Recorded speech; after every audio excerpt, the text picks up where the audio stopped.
Chapitre 11 de Jésus-Christ, vrai Dieu et vrai homme, unique Sauveur du monde.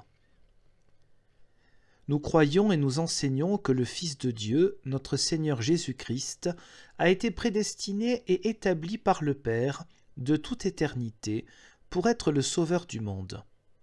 De même, nous croyons qu'il a été engendré du Père d'une manière ineffable, non seulement quand il a assumé notre chair dans le sein de la Vierge Marie, ou un peu avant la fondation du monde, mais encore de toute éternité.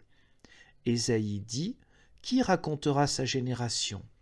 Et Michée, son origine remonte au lointain passé, au jour d'éternité. Jean, de même, dit dans l'Évangile « Au commencement était la parole, et la parole était avec Dieu, et la parole était Dieu. » Ainsi le Fils, pour ce qui est de sa divinité, est égal et consubstantiel au Père. Il est vrai Dieu, non seulement de nom ou par adoption, ou à cause d'une dignité conférée, mais dans sa substance et sa nature. Comme le dit l'apôtre Jean ailleurs, c'est lui, le Dieu véritable et la vie éternelle. Et l'Épître aux Hébreux semblablement, il a établi héritier de toutes choses, et c'est par lui qu'il a créé les mondes. Ce Fils, qui est le rayonnement de sa gloire et l'expression de son être, soutient toutes choses par sa parole puissante. Le Seigneur lui-même dit dans l'Évangile « Père, glorifie-moi auprès de toi-même de la gloire que j'avais auprès de toi avant que le monde fût. » Et il est écrit ailleurs dans l'Évangile « Les Juifs cherchaient à le faire mourir parce qu'ils disaient que Dieu était son propre Père, se faisant ainsi lui-même égal à Dieu. » Nous avons donc en abomination la doctrine impie d'Arius et de tous les Ariens contre le Fils de Dieu, et surtout les blasphèmes de l'espagnol Michel Servet et de tous ses sectateurs. En effet, Satan a pour ainsi dire ressorti de l'enfer ses doctrines contre Dieu le Fils, et il les a répandues avec impudence et impiété par toute la terre. Nous croyons de même et nous enseignons que le Fils éternel de l'éternel Dieu fut fait le Fils de l'homme, de la postérité d'Abraham et de David. Il n'a pas été engendré par un homme, ainsi que le prétendait Hébion, mais il a été conçu en toute pureté par le Saint-Esprit. Et il est né de Marie, qui est demeurée vierge, ainsi que l'histoire de l'Évangile nous l'explique en détail. L'Épître aux Hébreux déclare encore « Ce n'est pas des anges, assurément, qu'il prend la nature, mais c'est de la descendance d'Abraham qu'il prend la nature. » L'apôtre Jean dit, de même, « Tout esprit qui ne confesse pas Jésus venu en chair n'est pas de Dieu. » La chair du Christ n'a donc pas été imaginaire ou apportée du ciel, comme l'ont rêvé Valentin et Marcion. De plus, l'âme de notre Seigneur Jésus-Christ n'a pas été créée sans sentiment ou raison, comme l'affirmait Apollinaire. Son corps n'a pas été sans âme, ainsi que Nomius l'enseignait, mais il a eu une âme raisonnable et un corps sensible. Et c'est avec ces sens-là qu'il a éprouvé de vraies douleurs, au temps de sa passion, comme il en a lui-même témoigné « Mon âme est triste jusqu'à la mort » et « Maintenant mon âme est troublée ». Nous reconnaissons donc qu'il y a, dans notre seul et unique Seigneur Jésus-Christ, deux natures ou substances, l'une divine et l'autre humaine. Et nous disons qu'elles sont conjointes et unies, de telle sorte qu'elles ne sont ni absorbées l'une par l'autre, ni confondues ou mélangées, mais les propriétés de chaque nature sont permanentes, étant conservées et unies en une seule personne. Par conséquent, nous adorons un seul Christ, notre Seigneur, et non pas deux, un seul vrai Dieu et vrai homme, consubstantiel au Père quant à sa nature divine, et de la même substance que nous quant à son humanité, nous étant en toutes choses semblables, excepté le péché. De la sorte, de même que nous avons en horreur la doctrine de Nestorius, qui, du seul Christ, en faisait deux et dissolvait ainsi l'unité de la personne, de même nous rejetons la folie d'Eutychès et des monothélites ou monophysites qui abolissaient les propriétés de la nature humaine. Nous n'enseignons donc en aucune manière que la nature divine en Christ ait souffert, ou que le Christ soit encore dans ce monde ou partout présent selon sa nature humaine.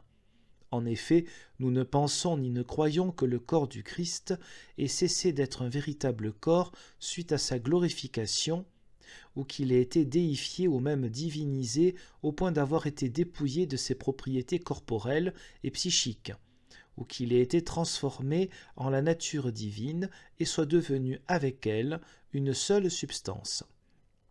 Par conséquent, nous n'approuvons ni ne recevons les subtilités spécieuses et les arguments compliqués et obscurs de Schwenkfeld ou d'autres qui ne cessent de se contredire sur ces sujets, et nous ne sommes aucunement schwenkfeldiens.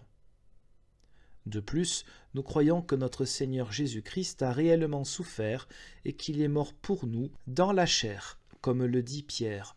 Nous avons donc en abomination la folie impie des Jacobites et de tous les Turcs qui considèrent la passion du Seigneur comme une exécration.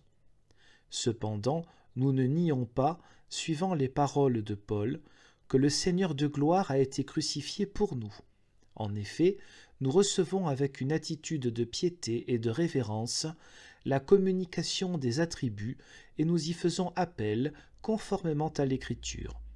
Cette doctrine a été universellement enseignée dans l'Antiquité pour expliquer et harmoniser certains passages de l'Écriture qui sembleraient se contredire. Nous croyons et nous enseignons que ce même Seigneur Jésus-Christ est ressuscité d'entre les morts avec un vrai corps, celui dans lequel il a été crucifié et est mort. Il n'est pas ressuscité avec une autre chair que celle de sa sépulture, ni de façon spirituelle, mais en gardant son vrai corps. De la sorte, lorsque les disciples croyaient voir l'Esprit du Seigneur, il leur montra ses mains et ses pieds, qui portaient les marques des clous et des blessures. Et il ajouta, « Voyez mes mains et mes pieds, c'est bien moi. Touchez-moi et voyez. Un esprit n'a ni chair ni os, comme vous voyez que j'en ai. » Nous croyons que notre Seigneur Jésus-Christ, dans cette même chair, est monté par-delà tous les cieux visibles au ciel même, au trône de Dieu et à la demeure des saints glorifiés, à la droite de Dieu le Père. Or, bien que cela signifie que le Christ participe à une même gloire et à une même majesté que le Père, néanmoins, cette expression se réfère aussi à un lieu précis. Le Seigneur en parle dans l'Évangile, disant « Je vais vous préparer une place ». L'apôtre dit, de même, « C'est lui que le ciel doit recevoir jusqu'au temps du rétablissement de toutes choses. » Ce même Christ reviendra des cieux pour le jugement lorsque l'iniquité aura atteint son comble dans le monde et que l'Antichrist, ayant corrompu la vraie religion, aura rempli toutes choses de superstition et d'impiété, et qu'il aura dévasté l'Église dans le sang et le feu. Le Christ reviendra alors pour délivrer les siens, détruire l'Antichrist par son avènement, et juger les vivants et les morts. En effet, les morts ressusciteront, et en ce jour-là, qui est inconnu à toutes les créatures, ceux qui seront trouvés en vie seront changés en un instant, en un clin d'œil. Et tous les fidèles seront pris ensemble dans les airs à la rencontre du Christ, afin qu'avec lui ils entrent dans le lieu de bénédiction et y vivent pour toujours. Mais les incrédules et impies descendront avec les démons en enfer, au feu éternel, sans jamais être délivrés de leurs tourments. Nous condamnons donc tous ceux qui nient la véritable résurrection de la chair, ou qui, avec Jean de Jérusalem, contre lequel Jérôme a écrit, ne proposent pas un enseignement juste sur les corps glorifiés. Nous condamnons de même ceux qui croient que les démons et les méchants finiront tous par être sauvés et que leurs peines prendront fin à l'avenir. Car le Seigneur a clairement affirmé « Leur ver ne meurt pas et le feu ne s'éteint pas ». Nous condamnons de plus les rêves rabbiniques affirmant qu'avant le jour du jugement, il y aura sur la terre un âge d'or et que les saints posséderont les royaumes du monde, ayant foulé aux pieds leurs ennemis. En effet, la vérité de l'Évangile et la doctrine des apôtres avancent un enseignement tout autre. Par sa passion, sa mort et tout ce qu'il a fait et souffert pour nous à partir de son incarnation, notre Seigneur a réconcilié le Père céleste avec tous les croyants. Il a expié le péché, dépouillé la mort, brisé la condamnation et l'enfer. Par sa résurrection d'entre les morts, il a ramené et restitué la vie et l'immortalité. Il est ainsi notre justice, notre vie et notre résurrection. Bref, la plénitude et la perfection de tous les fidèles, leur salut et leur entière suffisance. L'apôtre dit en effet « Car il a plu à Dieu de faire habiter en lui toute plénitude, et vous avez tout pleinement en lui. » Par conséquent, nous enseignons et nous croyons que ce même Jésus-Christ, notre Seigneur, est l'unique et éternel Sauveur du genre humain, voire du monde entier. En lui ont été sauvés par la foi tous ceux qui, avant la loi, sous la loi et sous l'Évangile, ont obtenu le salut, ainsi que tous ceux qui seront sauvés jusqu'à la fin du monde. En effet, le Seigneur lui-même dit dans l'Évangile « Celui qui n'entre point par la porte dans la bergerie, mais qui monte par un autre côté, celui-là est un voleur et un brigand. Je suis la porte des brebis. » Il dit encore, dans un autre passage du même Évangile « Abraham, votre père, a tressailli d'allégresse à la pensée de voir mon jour. Il l'a vu, et il s'est réjoui. » Et l'apôtre Pierre de même, le salut ne se trouve en aucun autre, car il n'y a sous le ciel aucun autre nom donné parmi les hommes par lequel nous devions être sauvés. Nous croyons donc que nous serons sauvés, comme nos pères, par la grâce de notre Seigneur Jésus-Christ. L'apôtre Paul dit également « Nos pères ont tous mangé le même aliment spirituel, et ils ont tous bu le même breuvage spirituel, car ils buvaient à un rocher spirituel qui les suivait, et ce rocher était le Christ. » D'où nous lisons ce que Jean dit, « Le Christ est l'agneau immolé dès la fondation du monde. » Et Jean-Baptiste témoigne que le Christ est l'agneau de Dieu qui ôte le péché du monde. Nous déclarons donc ouvertement et nous prêchons que Jésus-Christ est l'unique Rédempteur et Sauveur du monde, notre roi et souverain sacrificateur, le vrai Messie attendu. C'est lui, le saint et le béni, que toutes les préfigurations de la loi et tous les oracles des prophètes ont représenté et promis, et que Dieu nous a accordé et envoyé, afin que nous ne nous attendions à aucun autre. Aussi, que reste-t-il à faire sinon que tous nous lui accordions tout l'honneur, que nous croyions et reposions en lui seul, que nous méprisions et rejetions tout autre secours pour notre vie.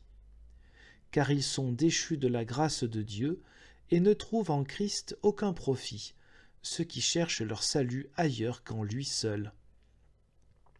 Pour dire sur ce sujet beaucoup de choses en peu de mots, nous croyons de tout notre cœur et nous professons de la bouche en toute franchise tout ce qui a été proposé par les Saintes Écritures au sujet de ce mystère de l'incarnation de notre Seigneur Jésus-Christ et qui est compris dans les symboles et décisions des 4 premiers et excellents conciles, conciles tenus à Nicée, à Constantinople, à Éphèse et à Chalcédoine.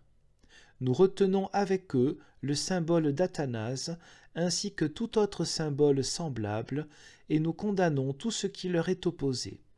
Nous retenons par conséquent, d'une manière entière et inviolable, la foi chrétienne, orthodoxe et catholique, sachant que ces symboles ne contiennent rien qui ne soit conforme à la parole de Dieu et utile pour l'explication sincère de la foi.